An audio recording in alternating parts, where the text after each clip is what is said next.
Are you disappointed that we didn't get more back from CJ? Is this an underwhelming return? That's a great question. Gets it off in time. And he's got it, baby! Big time Nets win. The only Net fans you know? The only Nets fans you know? Man. I mean, come on, man. Or are these guys? Welcome back to Only Net Fans You Know podcast. I'm Peter. Emergency episode. Cam Johnson traded to Denver for Michael Porter Jr. and one first-round pick. Joining me to break down the trade is Gary from Nothin But Nets. What's going on, bro? It's good to be back. Thanks for having me on, Pete. Looking forward to chopping it up with you. At 7:08 p.m., Sham tweets out the deal. Cam Johnson is a Nugget, Michael Porter Jr. is a Net, and the Nets get Denver's 2032 first-rounder. Porter Jr. is a 6'10 small forward. He put up 18 points a game, 50% from the field, 39% from three, and 7 rebounds. What's your instant reaction when you saw the trade? When I first saw the trade pop up, I was just excited that Cam Johnson was gone. That was my initial response. And then I thought about it and processed it a little more.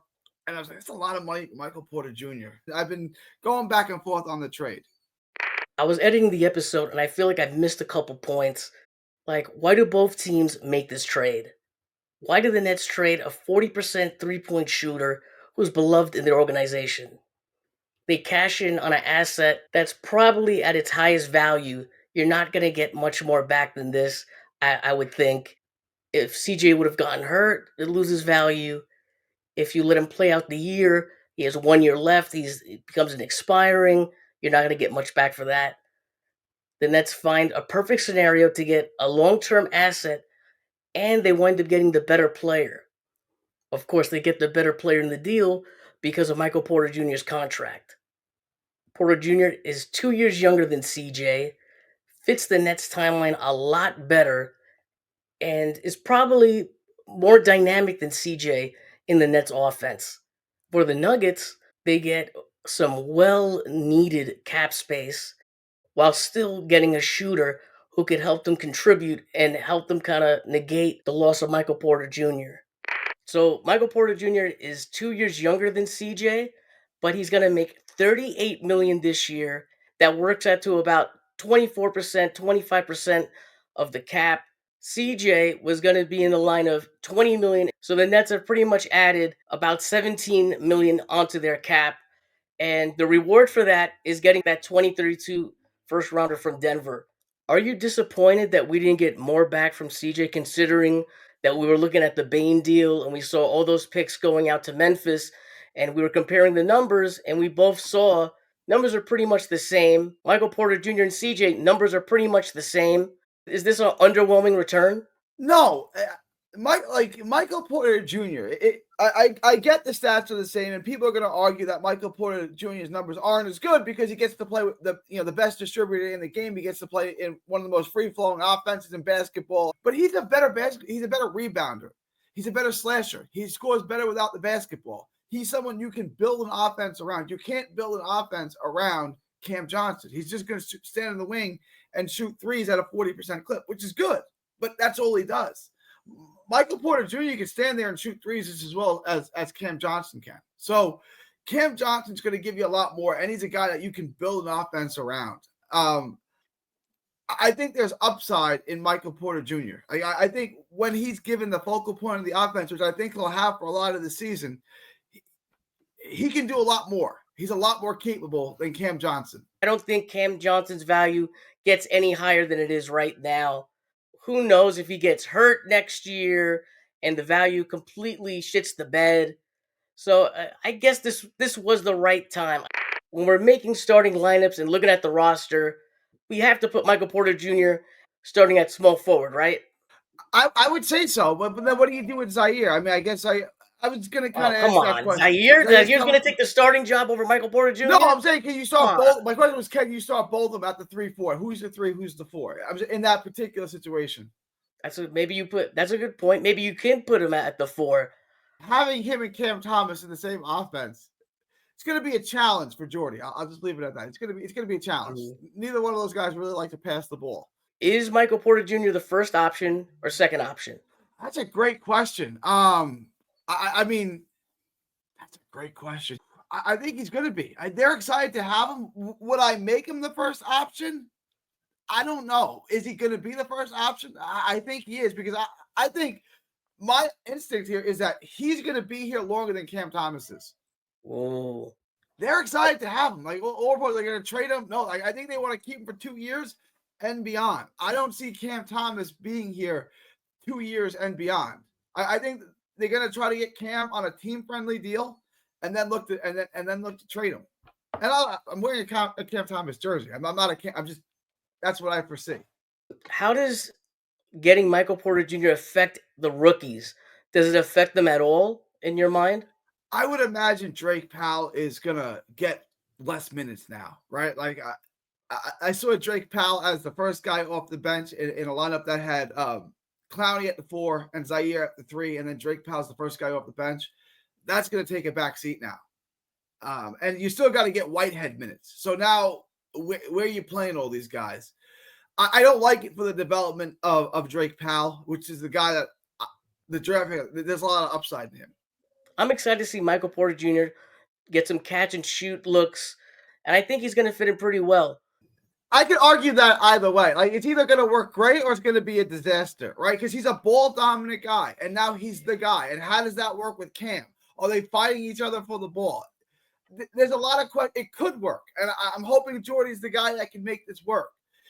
Last year, the offense was like so primitive because there was no who could create their own shot, right? Especially when Cam got hurt. It's like it was just a bunch of penetrating pitch and 3-point hunting. It's like, this is a really bad offense, like schematically. The dynamic there is going to be interesting. It could work or it could fail. And I think if it fails, I think Cam's the guy that's going to go because he's easier to trade, and I don't think they value him that much. The importance, at least for me, for Michael Porter Jr., is going to be the spacing. You're going to have a lot of rookies coming in who have shooting issues. Clax, we know, is not a shooter. So spacing is going to be a huge thing going forward. And let's face it, last year, CT, for the games that he did play, could have been double teamed every night and the Nets not be able to do anything.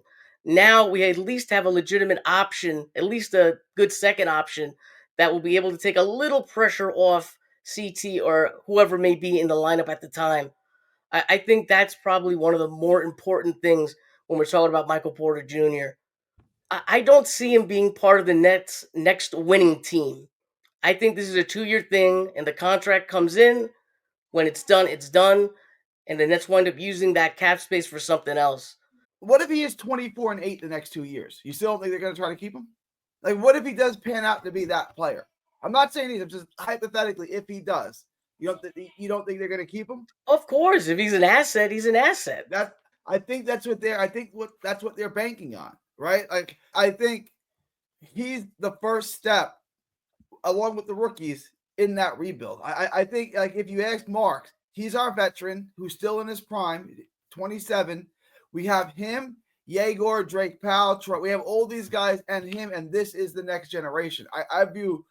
We'll have to see what happens, man. The offseason is still so young, and the Nets used a significant chunk of their cap by putting in this move. I think they might have enough to make one more big move. Just making a prediction. What do you think the next move is for the Nets and Marks?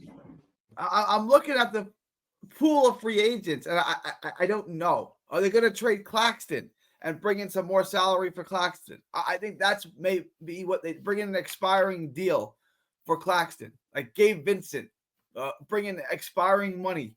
I don't think they're going to make another big splash. If you're asking if they're going to bring in Kuminga or something like that, no, that's out. I don't think it's going to. I think this was their big splash, and I think they're going to resign Cam, and then we're talking about just salary fillers from here on out. I think that's fair. I think they might have one more move. I think it's going to be more of like a salary dump, and we get another pick or two back. But winding this down, give me your grade on this trade. I'm going to give it an A-, and it's only an A-. It's only the minus because it is a salary concern, and it is a bit of a swing, right? Like, this could miss, but on its merits, I like the upside of it. I'm giving it an A-.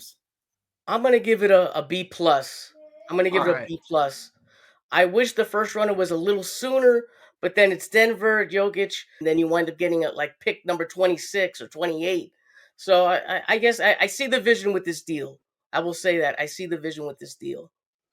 I think we've moved you a little bit. I thought you were going to say like a C or a C minus. A B plus. I think I'm more than I can more than live with a B plus from Pete on this trade. I'm glad you're coming along on this. Because I was thinking about it. They need to have some cap this year eaten up. So you do that, and then the following year it's 40 million. It's a $40 million expiring, and maybe he's good, maybe he's not. Whatever happens there, the Nets have options. If they want to just get the cap space, let it expire. He's a good player. Maybe you make a trade. Maybe he's really good and he winds up becoming, a staple in Brooklyn, and you wind up wanting to re-sign him. There's just so many options that you could go with this, and with this whole thing of fluidity with Sean Marks, it really keeps you guessing like what to do next, and where the next shot is really coming from.